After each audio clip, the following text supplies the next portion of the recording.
चलिए बच्चों, good morning. हम लोग क्लास 11th में लेसन 13 पढ़ रहे हैं बच्चों। उच्च पादपों में प्रकाश संश्लेषण।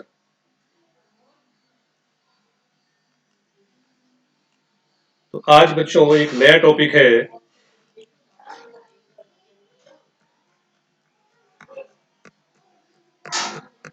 हमने जो प्रकाश संश्लेषण के जो प्रयोग थे बच्चों, वो हमने पढ़ लिए हैं। आज हम बात करेंगे अवशोषण तथा सक्रिय वर्णपट की।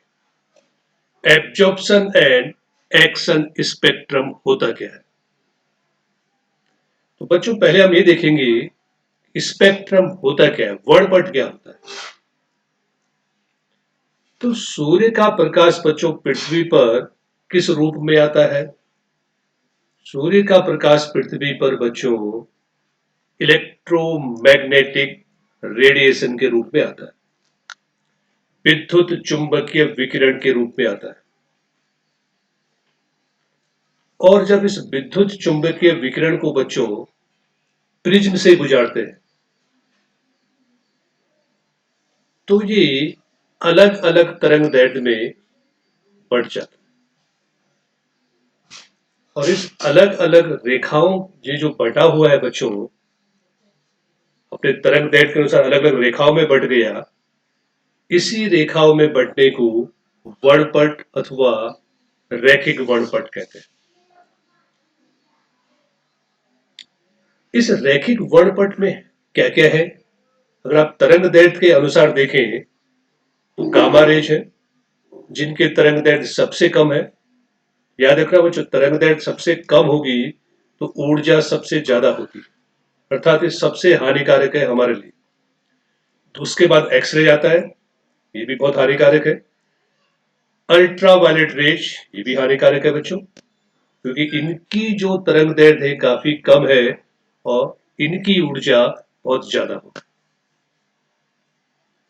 तो इस इलेक्ट्रोमैग्नेटिक जो रेडिएशन है बच्चों, हम उसका एक छोटे भाग में ही देख सकते हैं, और जिसमें हम देखते हैं उसी को लाइट कहते हैं, उसी को प्रकाश कहते हैं।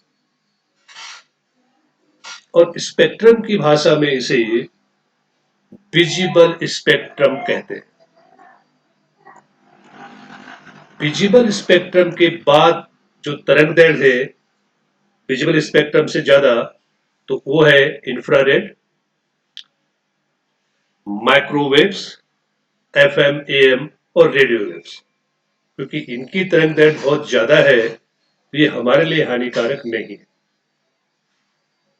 तो जो विजिबल स्पेक्ट्रम है, दृश्य वर्णपट है, जिसमें हम देख पाते हैं, जिसको हम लाइट कह रहे हैं, इसमें 7 रंग है। और इस कहां से कहां तक है, कितना नैनोमीटर से कितना नैनोमीटर है इसकी तरंग दैर्ध्य, तो ये बच्चों लगभग 380 से 750 नैनोमीटर की जो तरंगे हैं वो विजिबल स्पेक्ट्रम में आती है। अब एब्जॉर्प्शन स्पेक्ट्रम क्या है। तो जिस तरह से हम हमारी आंखें बच्चों विजिबल स्पेक्ट्रम में ही देख सकते हैं, हमारी आंखों की क्षमता है बच्चों, ये कमी है। बहुत सारे प्राणी ऐसे होते हैं जो अल्ट्रावायलेट में, एक्सरे में देख पाते हैं, हमारी आंखें केवल विजिबल स्पेक्ट्रम में ही देख पाती है। अच्छा, स्पेक्ट्रम कब दिखेगा आपको, अगर आपने कभी इंद्रधनुष देखा हो तो 7 रंग जो है बिबज्योर, वही स्पेक्ट्रम है, वो विजिबल स्पेक्ट्रम।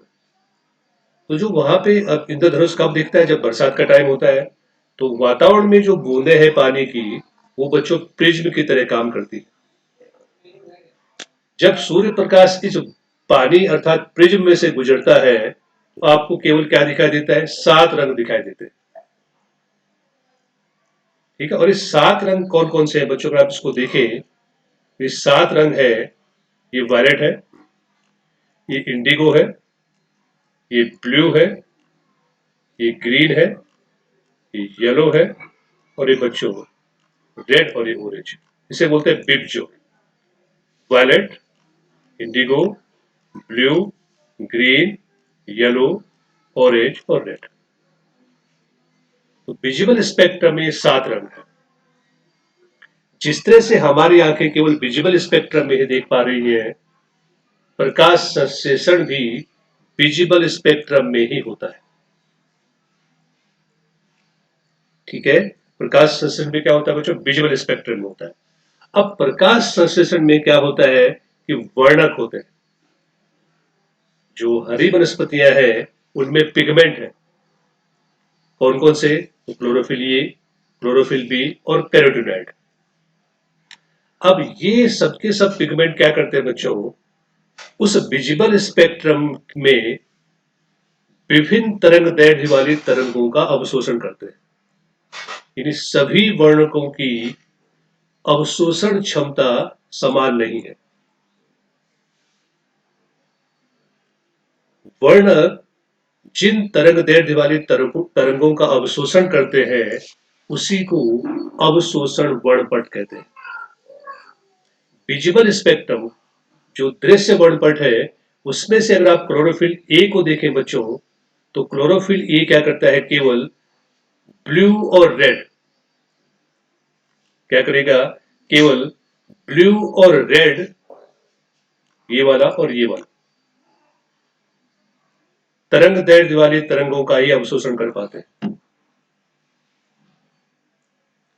क्लोरोफिल बी भी उन्हीं तरंगों का अवशोषण करते हैं जो किस रीजन में आ रहे हैं, किस क्षेत्र में आ रहे हैं। अब दृश्य वर्णपट की ब्लू यानी नीले और लाल क्षेत्र में आ रहे हैं। लेकिन अगर आप इस ग्राफ को देखें बच्चों, तो ये पीक है किसका? क्लोरोफिल ए का अवशोषण का, और ये है क्लोरोफिल बी का। तो क्लोरोफिल बी की अवशोषण क्षमता क्लोरोफिल ए से काफी ज्यादा है। यहां भी आप देख सकते हैं किसकी अवशोषण क्षमता ज्यादा है? क्लोरोफिल बी की अवशोषण क्षमता ज्यादा है। हालांकि दोनों समान तरंग दैर्ध्य वाली तरंगों का अवशोषण कर रहे हैं, ब्लू और रेड। कैरोटीनॉइड जिसमें कैरोटीन और जेंथोफिल मुख्य रूप से आते हैं, ये बच्चों येलो और ग्रीन, अगर आप देखें तो ये येलो और ग्रीन ये उन तरंगों का अवशोषण करते हैं जो विजिबल स्पेक्ट्रम में किस क्षेत्र में आते हैं? हरे और पीले क्षेत्र में आते हैं। तो वर्णकों के इस अवशोषण को विजुअल स्पेक्ट्रम में से जो तरंगों के अवशोषण को क्या कहते हैं? अवशोषण वर्णपट अथवा विजिबल स्पेक्ट्रम कहते हैं। चार्ट ढंग से देख रहे हैं बच्चों। अब एक्शन स्पेक्ट्रम बच्चों, प्रकाश संश्लेषण का अल्टीमेट गोल क्या है? प्रकाश संश्लेषण का अल्टीमेट गोल है कि सोलर एनर्जी को क्या करना? केमिकल एनर्जी में ट्रांसफर करना। जो सोलर एनर्जी है बच्चों, सूर्य की ऊर्जा है, उसको किस में बदलना है? केमिकल एनर्जी में बदलना है। ये इसका मुख्य हेतु है।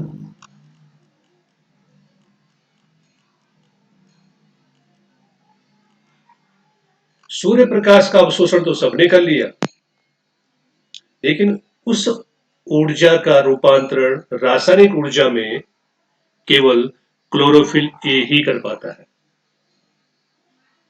क्लोरोफिल बी, कैरोटीन, जेंथोफिल ये सूर्य प्रकाश को या सोलर एनर्जी को केमिकल एनर्जी में कन्वर्ट नहीं कर पाते, क्योंकि क्लोरोफिल ये केमिकल एनर्जी में कन्वर्ट कर देता है सोलर एनर्जी को। इसीलिए बच्चों इसे रिएक्शन सेंटर कहते हैं। तो अभिक्रिया केंद्र अथवा रिएक्शन सेंटर कौन है प्रकाश संश्लेषण में? तो क्लोरोफिल ये है। क्यों? क्योंकि वह प्रकाश ऊर्जा को रासायनिक ऊर्जा में बदल देता है, और इसी को बच्चों एक्शन स्पेक्ट्रम कहते हैं।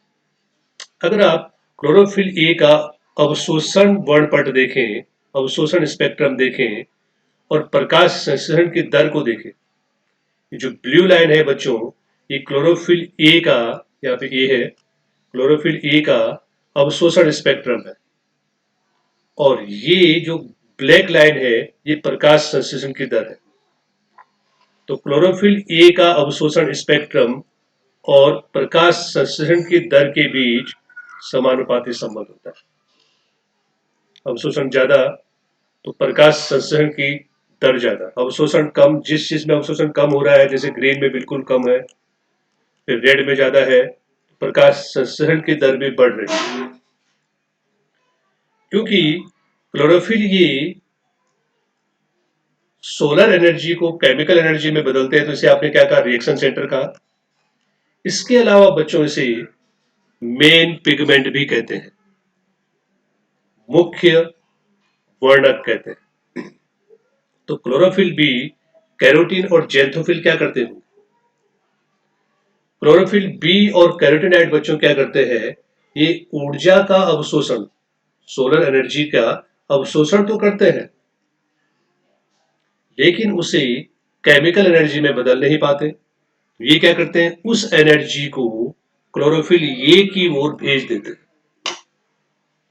और क्लोरोफिल ये क्या करता है, इन सभी ऊर्जाओं की सहायता से सोलर एनर्जी को केमिकल एनर्जी में बदल देता है। यही है एक्शन स्पेक्ट्रम। और क्लोरोफिल भी कैरोटीन और जेंथोफिल को बच्चों क्या कहते हैं, सहायक वर्णक कहते हैं। तो आपको याद रखना है कि chlorophyll A reaction centre, chlorophyll A main pigment, ठीक है, और क्लोरोफिल ये का ही उपयोग होता है किसमें, एक्शन स्पेक्ट्रम। तो ये था बच्चों दो इंपॉर्टेंट टॉपिक है, एब्जॉर्प्शन स्पेक्ट्रम और एक्शन स्पेक्ट्रम। यहां तक आपको बच्चों तैयार करना है, जो नहीं आए तो मुझे पूछना है, ठीक है। तो आज का टॉपिक बच्चों यही यही तक खत्म होता है। चलिए, पढ़ना इसको ढंग से पढ़ना, समझना,